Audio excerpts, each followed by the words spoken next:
Jai Chitra has a solid academic experience of over 18 years in the field of chemistry, polymer science, chemical engineering, and environmental engineering. And she also has some achievements to credit, like she secured a second prize in her academics in the year 1995 to 96 at Government Arts College, Krishnagiri. She also attended various short-term training programs in the areas of processing and application of composites organized by CIPET, Tamil Nadu. She has worked as a volunteer at 14th National Symposium on Catalysis CTSMP 98 conducted by Anna Industry. Ma'am has also, she being an academic, she obtained a certificate of excellence for producing 100% result in the subject of polymer technology during 2011. Ma'am is also involved in various teaching and learning methods, especially interactive learning, and she's also a reviewer in various referred journals. She has also been attended various presentations and paper presentation in various conferences, especially.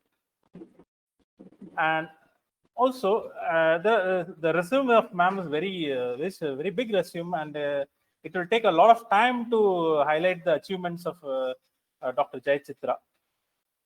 So, with this few words, I would like to now ask Dr. Jai Chitra to come forward and start her presentation. So, good morning, and actually, it's my privilege to be a part of this ATOM program. And today, my topic is based on bio-waste to that of a biomaterial. And I'm going to just give a brief introduction about the biomass, bio-waste, and how the various conversion processes are possible. And with that, I'm going to talk about few latest trends with respect to the same. So, this is the overview of my presentation. So, what is a biomass? What is the composition of biomass?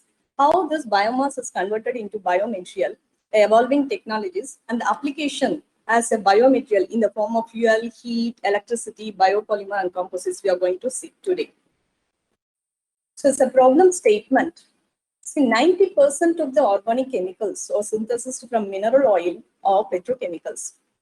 And due to the increase in prices of these mineral oils, and at the same time, since it is a non-renewable resource, so we need some alternative thing to compensate these things. So as this biomass, since it is abundantly available, and it is also a non-renewable, that is a renewable resource, it is used as an alternative for this petroleum resources, through which we get almost all the materials that we get from the petroleum resources. So to get the desired chemicals, we go for enhanced technology using enzymes, microorganisms, and that of a few innovative chemicals through which we can get the required and desired chemicals, which in turn can be converted into biomaterials. So, as to give few more introduction about this, biomass is nothing but an organic matter. It is produced from plants and plants, both of a terrestrial as well as aquatic derivative. The terrestrial derivative means it is not only the plantations. It includes starting from kitchen waste, canteen waste, and to that of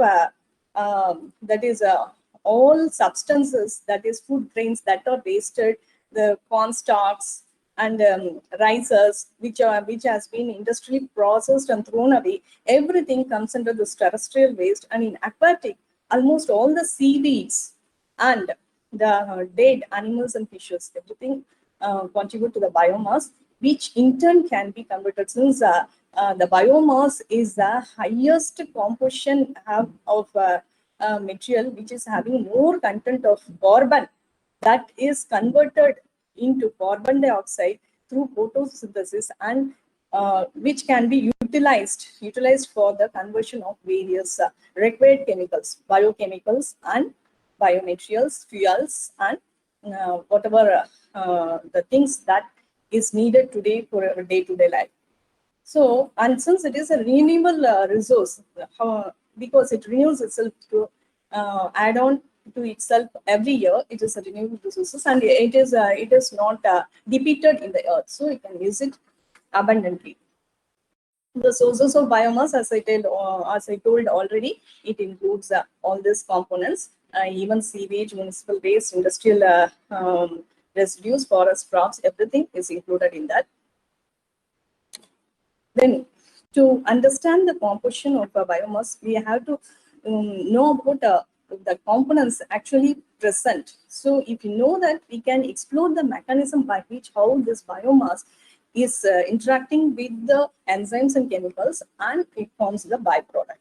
So, grains usually consist of 80% of carbohydrates as a dry basis, and rest of the components will be a starch. But in a lignocellulosic mass like biomass like plants, it has about 60 to 70% carbohydrates. Rest, that is, rest of the major components will be cellulose, semicellulose, and lignin. So the biomass types exhibits its variation only in the macrostructure of the cell wall architecture, and also the level of lignin and hemicellulose present, and also on the minor other constituents present. So the major component is only cellulose, hemicellulose, and lignin. The variation exists only in the percentage of composition. So, now, this is the major plant cell wall component. Just to make you understand the percentage composition of the components present, lignin is present at a range of 10 to 25%, which is a complex aromatic structure which is resistant to biochemical conversion, and but it exhibits depolymerization chemistry. It is a little different from the depolymerization chemistry behind that of cellulose and hemicellulose. So hemicellulose is 15 to 30%. So it is a mixture of pentose and hexose, where it is more easily depolymerized compared to that of lignin. But when in case of cellulose, it is almost 30 to 50%. This crystalline, it is a crystalline polymer of glucose. It has a difficult the structure is very tough, because in the oncoming slides I'll explain why the structure is tough and how the chemical attack is very difficult, but it is susceptible to enzymatic attack. So this is the structure of a single that is unit of cellulose, which is composed of glucose. It is having an approximate molecular weight of about 1 lakh. A single glucose unit is shown, which is composed of C1 to that is C6 carbon atoms will be present. This is hemicellulose constituent, which is constituted by various sugars like arabinose, glucose, mannose, and xylose, and it's also a mixture of uronic acid, which is methyl glucuronic acid and galactonic acid. So this is the structure. So this structure effect will be coming when we see the mechanism between the reaction of biomass and that of a enzymatic material. And this is the structure of the lignin, which is an amorphous compound which has phenyl propanes. That is, phenyl propanes will be consisting of 6 carbon ring, which is attached to 3 carbon ring. So it is a little complex structure we see, but it is easily depolymerized when compared to that of other 2 components present in the biomass.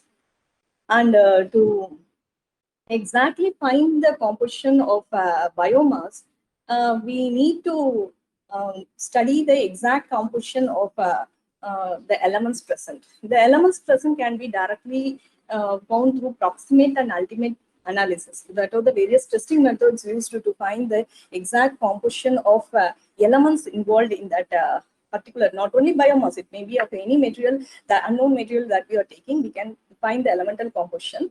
Generally, through proximate analysis, we can find about the carbon, hydrogen, and oxygen composition.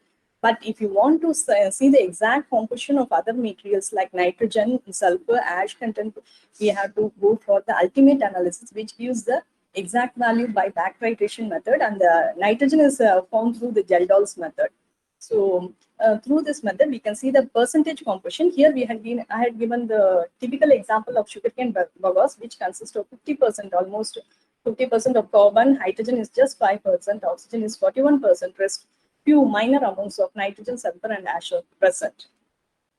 So next thing, knowing the composition,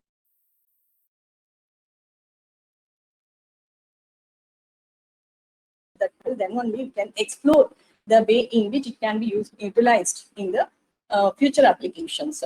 So if you need to study the physical properties, mainly we should be more concerned about the moisture content, its particle size distribution, bulk density, specific gravity, higher heating and calorific values.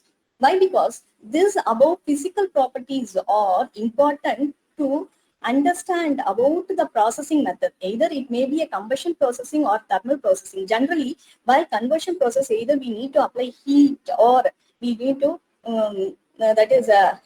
we should make it fermentable to get the required product. In that condition, we should know about the exact specific gravity, the heating capacity, calorific value. Then only we can easily study the conversion process in detail. So this is related to the physical properties. Likewise, chemical properties are abundant, but so we can go for the utilization of the biomass in various fields.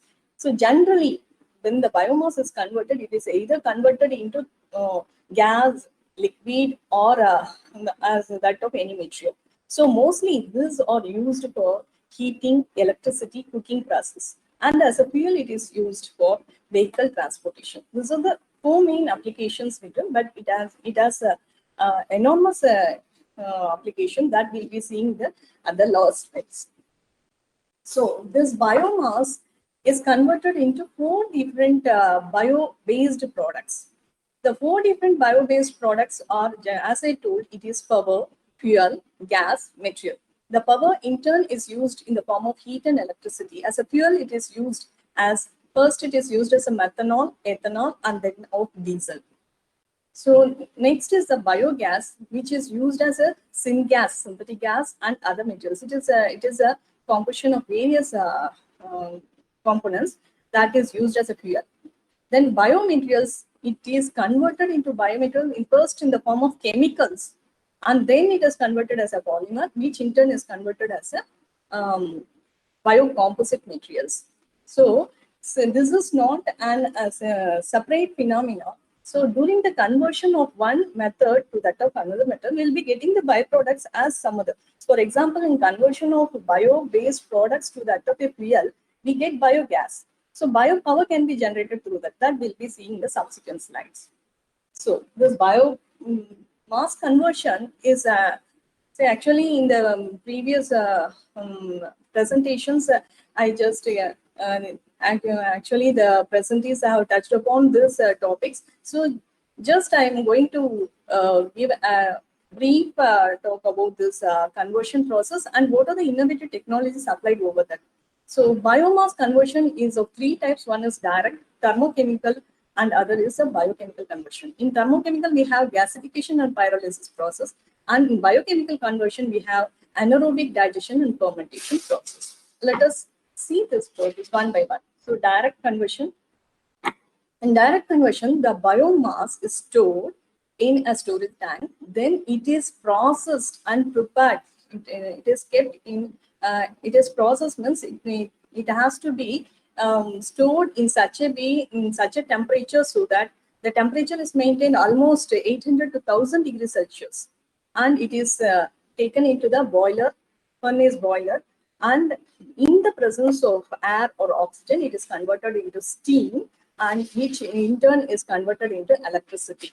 So this is the usual conventional method by which we will be getting about 50% of the conversion process. But if you want to get 80 to 90% of conversion, we go for fluid-bed reactors. Instead of ordinary reactors, we go for fluid-bed reactors where the catalytic materials or the enzymes which is used to enhance the technologies are sprayed as fluid. So the fluid has a more surface area, And by using the advanced cleaning technique, this can be the conversion can be increased from 50 to 80%. So in this is the direct conversion method, and this is the advanced pyrolytic method. The pyrolytic method, sorry, this is the gasification method. Gasification method. In here, the material is stored. It is taken into the gasification chamber, in which the gasification is done in the presence of biomass enriched with oxygen. Enriched with oxygen. This oxygen interacts with that of the biomass. Along with, now in the latest technology, plasma intern is added. So this plasma torches will be having 2 to 5% of energy input. This will increase the conversion in the presence of oxygen, and that is formed gas will be having low calorific value, but still it can be increased. We can increase the calorific value by further introducing advanced catalyst, and this is taken into the cooling chamber, through which syngas cleanup. Syngas is a mixture of carbon monoxide and hydrogen, which has to be cleaned up to get the purified gas. So this is a gasification process. This is pyrolysis process. So actually in pyrolysis process, the conversion of biomass to that of biomaterial is done in the absence of oxygen at a temperature of 500 degrees Celsius. So here the conversion will be of three forms: solid, liquid, and gas. The solid will be a tar or coal, charcoal. The liquid will be a fuel oil. The gas will be of the fuel will be in methanol, ethanol, or any component based upon the products obtained, and gas will be the biogas will be obtained through this process. So three different methods. This can be interconverted to get the required products. So this is pyrolysis. Next is the biochemical conversion. In this biochemical conversions, actually we take the feedstock, and in the actually the digester will be removing the oxygen. So in the anaerobic condition, the digestion will occur, so which will be converted into biogas. This biogas can be directly used to power plants and that of heat, and in turn as a fuel, it as a biomethane, it can be used for gas grids and transportation fuels. So this is a biochemical conversion. And next is the fermentation process. In the fermentation process only, we go for pre-treatment methods. Biomass is taken, it is pre-treated in the presence of enzymes. It is converted, the cellulose is hydrolyzed. In the cellulose, it is converted into glucose, or it is directly converted into pentose. Whatever it may be, the structure actually varies only a little bit. The composition is one carbon, hydrogen, and oxygen. So both are mixed, and it is taken for ethanol recovery, and lignin is also recovered, and it is used for further utilization. So by this method, we can get biofuel. So now to come into see what are the latest technologies involved in that, with the references I have quoted this slide. Actually, the biomass, when it is taken, it is pre-treated. The pre-treated material is taken for hydrolysis. This hydrolysis material will be converted into sugar, which in turn on microbial process, it is converted into biofuels and biomaterials. So the thing is that modification of chemical linkage within and between the biomass compounds may improve the ease of deconstruction. So the enzymes play an important role in this conversion and conversion of this material to that of biofuel and biomaterials. How this pre-treatment occurs, how the interaction occurs. So the knowledge of chemistry, green chemistry behind that plays an important role. So I will, that is the pre-treatment method can be in detail explained based upon the process. So what are the constituents of this biomass? The usual building blocks present in the biomass composition are generally carbon, hydrogen, oxygen. So as in humans, the building blocks are amino acids. The building blocks in case of biomass is carbon, hydrogen, and oxygen. So how it is converted into biochemicals or fuels? Through various upgradation reactions. The upgradation reactions involves all the chemical reactions like aldol, starting from aldol condensation, esterification, ketonization to that of diol-aldol reaction. Every reaction plays an important role, and what kind of reaction is involved can be cross-checked. Can be cross-checked by only by the various conversion products obtained. The product after testing the products only we can come to conclusion about the various reaction has taken place. But all these building blocks are converted into fuels and chemicals through various chemical reaction to get the required products. That is the basic concept.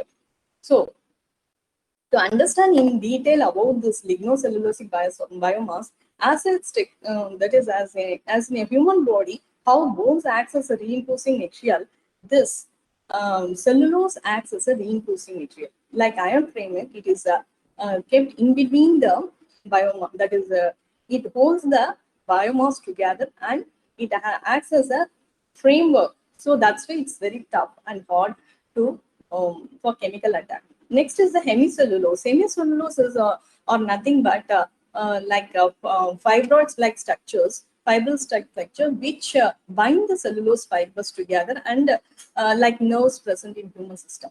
And lignin. Lignin is the like the skin present in a human system. It acts as a cement to harden the structure. So as I told in the previous slides, the various percentage varies depending upon the type of the biomass present. So how this micro and macro fibrils helps for the production of biomass? See, when you take the cross section of this plant cell, we can see that there are fibrils present. The fibrils may be macrofibrils or microfibrils. This macro and microfibrils constitute the lignin, constitute the hemicellulose, and the hemicellulose can be loosened to make the susceptible attack of enzymes. And to understand in depth about the cellulose structure, why the cellulose is very hard? The cellulose is very hard because of the hydrogen bonding present between the two parallelly arranged polymer chains, cellulose polymer chains. Actually, the cellulose polymer chains, when it is arranged in different cross section, the hydrogen bonding, but in almost all the cases, the hydrogen bonding exists that's between them, and it is parallelly arranged, which holds the layers together, and so it remains as a tough material that cannot be easily disrupted. When we disrupt, the conversion becomes possible, so that the product formation also can be enhanced. So for that only we go for the pre-treatment method of this lignocellulosic biomass. So the pre-treatment method usually involves the disruption of the complex structure of lignocellulosic biomass. So the disruption always increases the lignin content. The lignin can be easily dissolved, but decreases the crystallinity of cellulose, which is required for the that is disruption, and it will increase the surface area of the enzyme binding and microbial attack. So by doing this, what is the necessity of doing this? What are the types of pre-treatment available? So generally by physical treatment, we can do this pre-treatment. The physical treatment is generally by milling, grinding, even grinding can be done. In chemical treatment, like alkali and acid hydrolysis can be done. Physiochemical methods like steam explosion can be done, and biological pre-treatment is also feasible. So while doing so, what happens? The lignin and cellulose is converted. That is, it is disrupting the layers behind, and it depolymerizes the lignin, decreases the crystallinity of cellulose, thereby. So once the bonding is disrupted, what happens? The carbon, hydrogen, and oxygen gets that is the attachment between this binding gets loosened, and we will get a material in which the conversion to that fire application becomes possible. Next. So in biorefineries, how this green chemistry plays a role. So biorefinery, the conversion of this biomass to that of fuel, chemical and material is increased. How? Increased by using the green chemistry. So green chemistry concept. What are the green chemistry concepts are? It's actually by using this technology, by using the enzymes, that is even the chemicals like polylactic acid, and which are not going to affect the environment. So we can it has more advantage.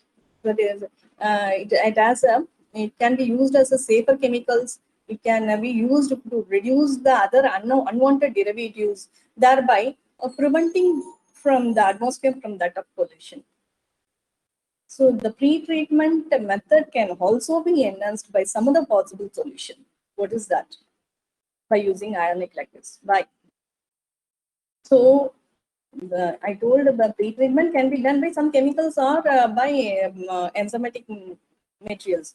But this ionic liquids plays an important role in this pre-treatment technology because it's higher solubility. Because the ionic liquids are nothing but the solution which has both the anionic and cationic port in it, and this anionic and cationic port can react easily. It will undergo easy solubility, so thereby it makes the pre-treatment efficient, and conversion of biomass to that of a value or added products, and the ability of cation and anion interaction with that of carbohydrates will be easy. So it will maintain the water content. Thereby the mutual interaction will be highly possible.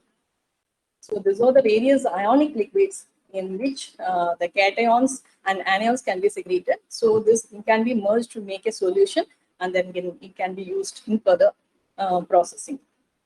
So role of pre-treatment as a feedstock in ionic liquid. So by using that, it alter the, what are the properties gained means it alter the physiochemical properties of biomass, so that we can get the macromolecular components. So it can extract the specific macromolecular fraction. It also performs different fractionation approaches after dissolution. Thereby, what main benefits, as I told already, it decreases the crystallinity, it decreases the lignin. At the same time, it lowers the degradation of monosaccharides. So it becomes eco-friendly material. So the pre-treatment can be pre-treatment with that of ionic liquids is possible with the biomass as such directly, or with that of a biomass as a milled biomass. It can be made in the form of a powder and also can be used, because the conversion may be further easy. Because directly if you take the sugarcane bagasse means if you go for treatment means we have to make we have to dissolve it, you have to remove the components, you have to extract, and then you have to mill it, and the direct conversion, the conversion will be more efficient. So next is after doing this pre-treatment, what are the exact, when you are taking the composition of biomass, initially the initial composition of carbon, hydrogen, oxygen, or the contents may be the high, but after pre-treatment, what is the usual components present? That can be analyzed using a Fourier transform infrared spectroscopy. So through which we can study the linkage of that is components present. If it is a carbon oxygen linkage at about 1161, it shows the asymmetric bending. So actually in analytical chemistry, we can, they have given a slot in which we can understand which type of frequency, which type of bonding can be present, and analyzing that we can come to a conclusion what type of products has been formed in the and what type of chemicals are present in the formed byproduct. So this is the various stretching like this. You can, the first one black is shown as a standard cellulose material for that. Then cellulose rich component, it will be like this, and hemicellulose, it is in the blue color, and wheat straw, the chemical stretching we see varies to a little extent. So in all the cases, we can see that the carbon oxygen stretching vibration is more. That means carbon oxygen linkage is more. So that in the components relevant to that of carbon oxygen is formed. Accordingly, we can come to a conclusion about the material, components present in the products. So so this 1508 is lignin aromatic vibration. We can come to a conclusion this is aromatic vibration. So lignin is present to this extent. The percentage composition can be analyzed.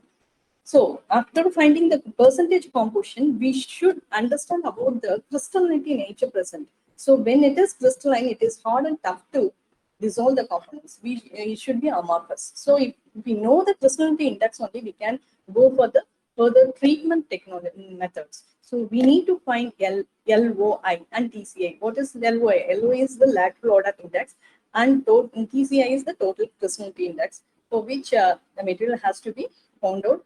And this can be done by analyzing through the XRD analysis. You can see that LOI decreases, and by this pre-treatment technology using ionic acids. So thereby we can see that beginning hemicellulose content also has been affected. So and it is the cellulose is accessible to that of enzymatic hydrolysis. So once knowing all this thing, we should understand the surface technology. The surface technology of a biomass material can be determined or can be analyzed by using TEM, SEM, AFM. So TEM, and then SEM and all is the analytical method. Scanning electron microscopy is the analytical method by which the surface analysis can be done. So by analyzing the surface, the complex nature of the cellulose can be easily found. So if it is a tough material, we can go for a further the dissolution. Accordingly, we can select the solvents. And similarly, in the formed products also, we can understand the toughness of the material, how the material has been binded, how the reinforcement is there, if it is a composite, like that, it can be analyzed. So this is the advanced imaging techniques, through which we can monitor the cellulose surface during the pre-treatment processes through the enzymatic analysis, and we can also visualize the changes. So in the advanced nowadays in SEM itself, they are analyzing in depth. That is, we have to explore the structure. We have to enlarge the structure. When we see, we can visualize the surface changes in the biomass after pre-treatment. So this is an biodegradation of the materials or composite, in which actually whatever may be that finally whatever the products formed, it should be eco-friendly. In order to test whether the composition is formed composition, actually the biomass, whatever the product formed is a material. It may be degradable, it may not be degradable. So to find out the biodegradation properties, we have ASTM standard methods. It is available in a few laboratories in Chennai, Shipet also it is available, and through which we go for analyzing the exact carbon and hydrogen composition present in that compound, and how the decomposition is feasible. So this can be done by finding out the concentration of carbon dioxide, oxygen, and when it is maintained at a temperature of 58 degrees Celsius. Actually, for 90 days, almost 3 months, the sample is buried inside the compost.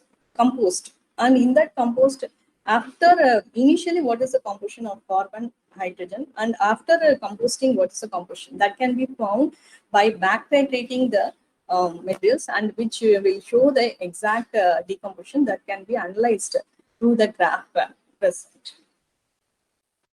So what is the applications of now coming on to the applications? We are generating biofuel. To what extent the biofuel is applicable? Whether it can be used directly or not.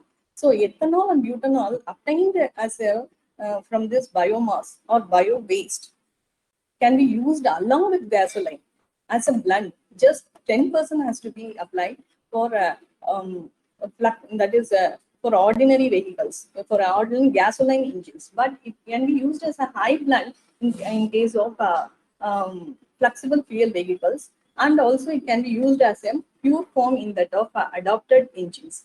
The biodiesel, it is accepted by manufacturing industries, and it is used as both blended as in the along with fossil diesels, and sometimes it is in the pure form, it is used as such. So in some cases, along with gasoline, butanol is also formed. So whether this butanol can be used as a fuel, can be used. Actually, the fuel engines are designed, should be designed accordingly for the use of these biofuels. So, because in order to avoid this knocking rate, so knocking rate, which uh, which will reduce the octane rating of the biofuel. So, the biomass, when it is produced as a biobutanol, it is also as it is formed along with the petroleum. So produced from the biomass, it is used as a biobutanol and it is mixed along with the petrol to form petrobutanol. So we have to check the toxicity issues and then we have to use it. And you can get the biodiesel from triglycerides. Triglycerides are the materials that is present in the oil. See, nowadays the used oils, and non-edible oil are used for this conversion of this that is conversion of this triglycerides to that of biofuel, which in turn is used along with them blend with the other fuel materials. So where it is used, biofuel application as a gas when it is used in fuel cell for generating electricity. As a methane, it is directly used for the conversion of ethanol. So this is used. That's what the bioheat application. It is used in household application and in the medium scale industries, and it's also in large scale boilers. The bioheat is also applied. Bioelectricity, it is applied in cogeneration along with the combustion followed by vapor cycle in for driving the turbine engines to maintain. So actually, the bioelectricity produced along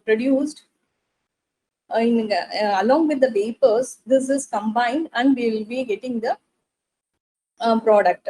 So the microbial fuel cells also direct conversion of biomass to that of electricity is also feasible. What are the other specialty chemicals prepared using this biomass? See, biomass is converted into fuel, electricity, and that of oils and the other specialty chemicals. What are the chemicals? So it's like vitamins, pharma intermediates, flavors, fragrance, industrial cleaners, coating, water and effluent treatment materials, agrochemicals, fibers, dyes and pigments, adhesives and sealants. All this are all prepared through the chemicals obtained by this biomass conversion. So currently, most important products obtained is used in pharmaceutical technologies: amino acids, vitamins, citric acid, and the enzymes. Enzyme sweetener, lactic acid. The lactic acid is in turn converted into polylactic acid, which acts as a green polymer. So, what is the marketable availability? So, this is used for as a polymers, as a green polymers. They are used for carpet, apparel, and high performance resins can be formed. And this polylactic acid is obtained via the fermentation of cornstarch. Likewise, the polyester, nylon, amino acids can also be produced by these renewable resources. So, current applications as a natural fiber composites. Actually, by the available chemicals through biomass, we can convert it into a polymer. For example, if I say styrene is obtained, the styrene can be converted into polystyrene, but that is an non-biodegradable. If it is a lactic acid, it can be converted into a polylactic acid. Likewise, this material that has been formed can be made more strong by using some reinforcing materials. For example, when a plastic material, when it is used as such, it is having the impact property of that material is comparatively low when you compare to that of reinforced material. So when you reinforce with some inorganic fibers like glass and wire, this material will have more tensile and impact properties. Since again using non-renewable resources like glass fiber is not previously they were using, but nowadays they are replacing it with that of natural fibers, which natural fibers like banana fibers and so many fibers are available in the natural that can be reinforced to make the polymer as a tough polymer that in turn is used in the application of cars, panel making, and in all the that is the construction application, even in automobile industries.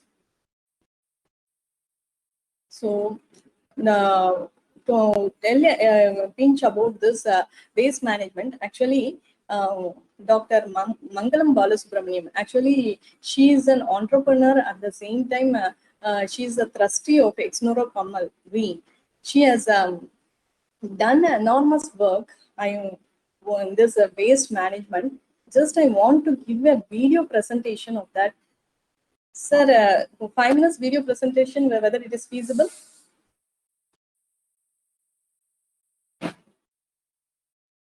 Okay. So at the end, I'll tell. So I'll finish up with this PowerPoint presentation. So this is Dr. Mangalam Balasubramaniam, and actually we honored her for her great work that has done. Her great work can be seen only by seeing her video presentations, and these are the references for all the presentations that I had made, and this is also presentation. Thank you. So before question section, I just want to show that video. If you permit me, I'll give that show that video for just 5 minutes. Ma'am, you can show Okay. that video also, ma'am. Okay.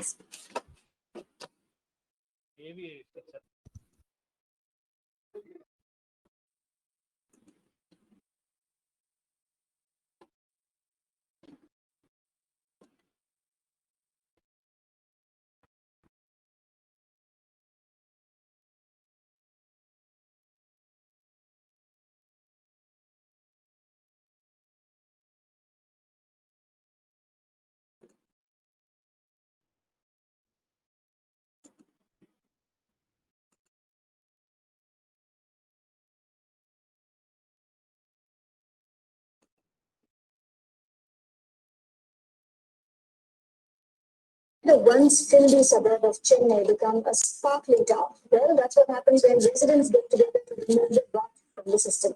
Their 165-member team goes door to door, covering over 25,000 houses every day. All this would probably have not been possible without the help of the state government and an NGO. Residents of Kamal have now set their sights on recycling cardboard containers such as these. They've ordered machinery that will convert this useless cardboard into export-worthy containers. The idea, after all, is zero waste. கம்மல் நகராட்சியில் வாழும் ஒவ்வொரு வீட்டினரும் எக்ஸலரா பசுமை கம்மல் தொண்டு நிறுவனத்தின் உறுப்பினர்களும் Pepsi நிறுவன ஆதரவில் ஒன்றாக இணைந்து உழைத்ததன் விளைவு அதிசுத்தமான கம்மல். கம்மல் மனித இயக்கத்தின் வெற்றியை தன் வரலாறாக கொண்டது. உதாரணமாக சூரியம்மன் குளம். மழை நீரை சேமித்து சேமித்து 1 கோடி லிட்டர் நீரை தயாராக கொண்டதாக ஆக்கியிருக்கிறார்கள். இந்த வெற்றியின் அடுத்த கட்டம்தான் திடக்கழிவு மேலாண்மை. இதை மிக வெற்றிகரமாக இங்கு பயன்படுத்தி வருகிறார்கள். இதற்கு அவர்கள் பயன்படுத்தும் அந்த 3 மந்திர விதிகள் ரெடியூஸ், ரீசைக்கிள், ரீயூஸ். குப்பைகளை குறைத்தல், குப்பைகளை மறுசுழற்சி செய்தல், மறுசுழற்சி செய்யப்பட்டவை மீண்டும் உபயோகித்தல். கம்மல் நகராட்சி எக்ஸலரா பசுமை கம்மல் திடக்கழிவு மேலாண்மை திட்டம் வெகு விமரிசையாக 2004 துவங்கப்பட்டது. மக்கள் குப்பையை தனியாகவும் மக்காத குப்பையை தனியாகவும் சேர்க்க தனித்தனி வண்ணங்களை கொண்ட குப்பை சேகரிக்கும் தொட்டிகளுடன் கம்மல் நகராட்சியை துப்புரவாக்கும் எண்ணத்தில் புறப்படுகிறார்கள் எக்ஸலரா உறுப்பினர்கள். இந்த வெற்றிக்கு ஒரு முக்கிய காரணம் பள்ளி குழந்தைகளின் பங்கேற்பு. கம்மலில் 2000க்கும் மேற்பட்ட பசுமை தன்னார்வ தொண்டர்கள் பள்ளி குழந்தைகள் என்றால் பார்த்துக் கொள்ளுங்கள். பசுமை தூதர்களுக்கு தகுந்த பயிற்சிகள் அளிக்கப்படுகிறது. ஒவ்வொரு நாள் காலையிலும் அவர்கள் தங்கள் கடமையை ஆற்ற இதை புறப்பட்டு விட்டார்கள். ஒவ்வொரு வீடாக சென்று குப்பைகளை சேகரிக்கிறார்கள். மக்கும் குப்பை, மக்காத குப்பை என பிரித்து பிரித்து சேகரிக்கிறார்கள்.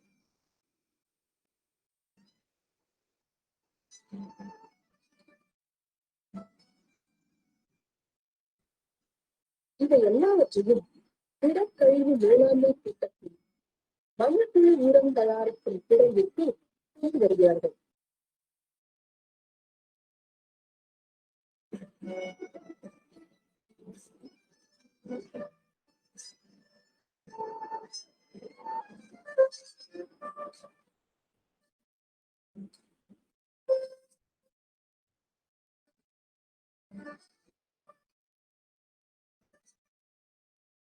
மற்றும் குப்பைகளை மேலாண்மை செய்து மண்புழு உரமாக தயாரிக்கிறார்கள்.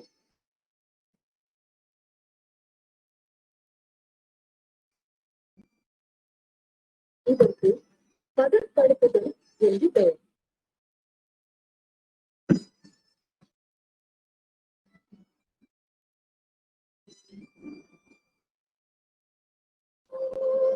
மக்கள் அந்த குப்பையை மண் புழுக்களை விடுகிறார்கள். இது இயற்கை உரம் தயார்.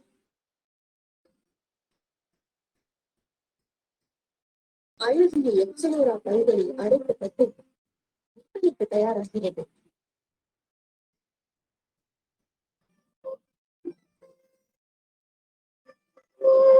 பிளாஸ்டிக் பாட்டில், பிளாஸ்டிக் பை போன்ற மக்காத குப்பைகளை தனியே பிரித்து சேகரித்து மைக்ரோ என்டர்பிரைசஸ் முறையில் மறுசுழற்சி செய்யப்படுகிறது. சிறந்த முறையில் குப்பைகளை அகற்றுவது ஒவ்வொரு வீட்டிலுள்ளவர்களின் கருத்துகளும் கேட்டு அறியப்படுகிறது. அனைத்து விவரங்களையும் கணினியில் பதிவு செய்யப்படுகிறது.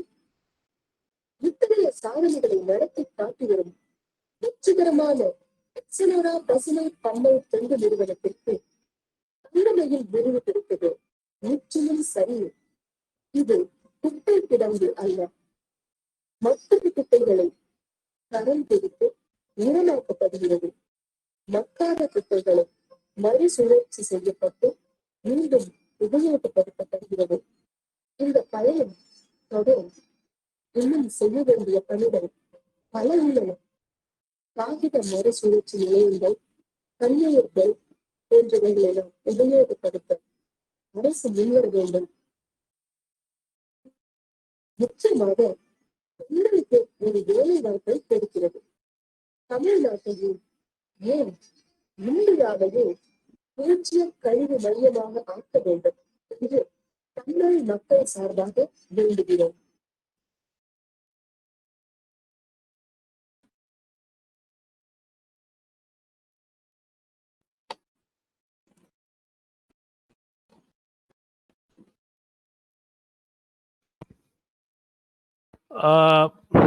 Thank you, sir.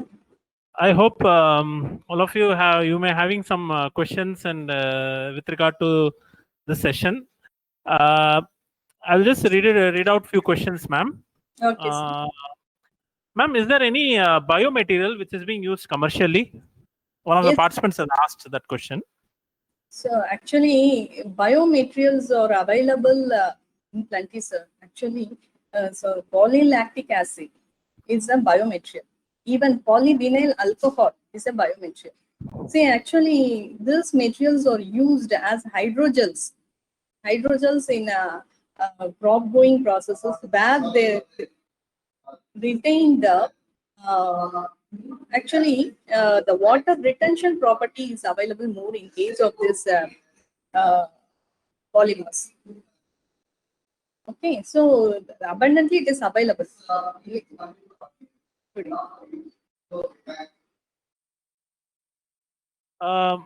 Thank you, ma'am. Another question that has been asked is with regard to that characteristic peaks you would have mentioned. Yes. It is being asked like, is it possible to characterize the peaks between 400 to 1400 per centimeter as bending or vibration, since they are fingerprint region, which are usually very complex? I think it is asked with regard to that research work. I think 400 to that. 400 to 1400 per centimeter. Yes, sir, it's possible. Actually, we have to. This can be done. See, actually, generally, when you are seeing the peaks, we'll be getting between the lowest portion where we are fixing to that of highest. So we have to enlarge the peaks between that, and we have to visualize the exact vibration mode of that peak, and through which we can exactly analyze. But it's feasible. We can check the that is a bill. Fourier transform, if it is, we can just find the linkage alone. If you want to exactly find the composition, you can go for other spectroscopic methods like Moss-Byler spectroscopy, where we can exactly analyze the composition between that frequency range. So NMR spectroscopy will give the exact component present. Thank you, ma'am. Yes. One more question is, like, there is a lot of research which is being done on producing fuel from biomass, but still farmers have to burn the leftover of the crops, which we've been seeing in the news now recently. And instead of burning, why it can be used for producing fuel? This is probably this question is asked with regard to the current news which has been shown, like various farmers are burning the crops in the national capital region. Thank you, ma'am. So actually, the biomass, generally, if you burn it as such, the complete combustion won't be possible because of the moisture content. So we should ensure that the moisture content should be very less, or else the conversion won't be complete. So when there is when the incomplete conversion, then what happens is that the products formed won't be complete. So accordingly, we have to make sure the exact properties of the biomass and go for this conversion. And in this case, instead of burning, we can go for incineration also. Incineration where it is directly converted into the product and that of ash. So that is possible with the higher application. Only through incineration chambers that has to be done. So we have to ensure that depending upon the type of material, we have to go for the required conversion process. We have to choose a process based upon the products available. Okay, thank you, ma'am. Then the next question is, one second, ma'am. One question was asked by one Mr. Kumar Chiranjeevi. He is asking, like, in a microbial fuel cell, what are the important microbes taken?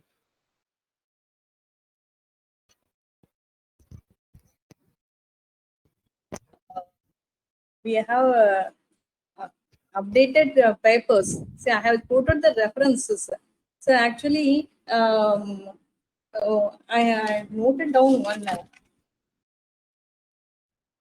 So the furoic acid and hydroxyxylamine, which this two enzymes will that is interrupt in much a better way compared to that of other enzymes, so that the conversion becomes more feasible. So this microbials and the enzymes are not constant; they are changed depending upon. So many papers are available based upon this enzymatic technology. We go through that papers, we can find the latest enzymes that will act upon this cellulosic biomass.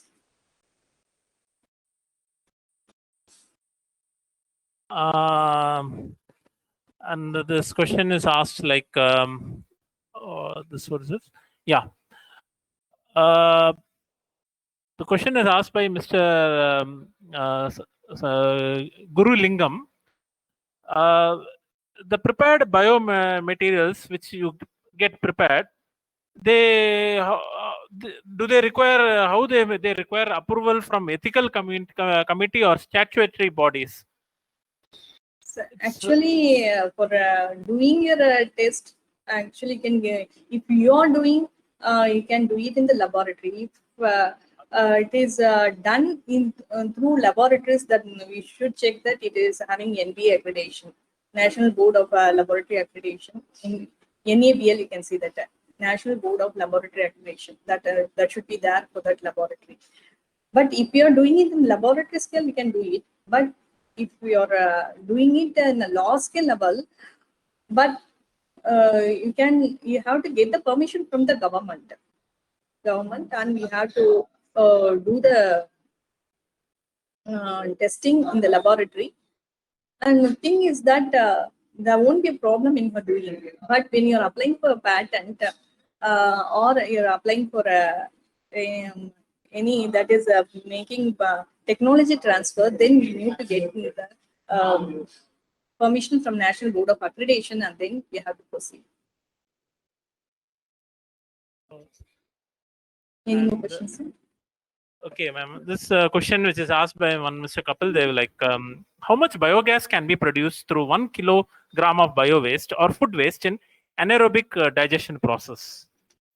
So actually, we can't exactly say the product form. It depends upon the composition. See, bio waste means it is it may be a food waste or it may be any residual components. The exact composition has to be studied, the elemental composition, and then only we can say about the conversion. So we can't exactly predict the total composition of the product formed by taking the type of biomass. This one question, ma'am, very interesting question, which is asked by Mr. Gurulingam. Can human hair be processed and recovered for making natural fiber composite materials? Definitely, actually, many people are doing this project, but my idea is that my concept is that instead of using the resources that we are actually even the edible resources or the human hair, which is required by many people, many cancer people are lacking that one. So instead of taking it for a conversion process, we can actually lend them this type of naturally available resource. Instead of that, so many non-renewable resources, actually renewable resources which are present in the nature available that are thrown away as waste. So that waste can be incorporated into the plastic material or into any other chemicals to convert it as a degradable material. In this way, we are decreasing the pollution level of the ecosystem, at the same time increasing the biodegradability of the plastic material. So two-way conversion is possible by this method. Instead of using the naturally available resources or edible resources, we can go for this type of method. And one final question for the day. One Jayanti has asked, how can these MFCs are scaled up for large production of electricity? That's what the large production of electricity means. The way of conversion has to be enhanced by using some that is in the usual conventional method, some modification has to be made. So for that modification, either we have to use instead of single furnace or single combustion chamber, we have to use multiple conversion chambers, or we can use some enhanced catalyst for the conversion. Thereby, we can increase the steam generation. So that's in the steam generation, when it is increased, naturally the amount of electricity produced will be more. Okay, ma'am. I think we had a very wonderful session today. Very informative, very interactive session, and I feel this session is a very eye opener for many of the people who are wanting to take up a research in this field of biofuels, biocomposites, etc. Thank you, ma'am, for sharing your expertise with all of us. And I hope more such sessions will be conducted in the near coming future. Thank you, ma'am, again. Thank you, sir. Thank you for the mechanical department, as well as I thank the management and also for the participants who had taken interest to attend this FPP, and I'm very privileged to be a part of this Atal FPP program. Thank you, sir. Thank you to all participants. Thank you.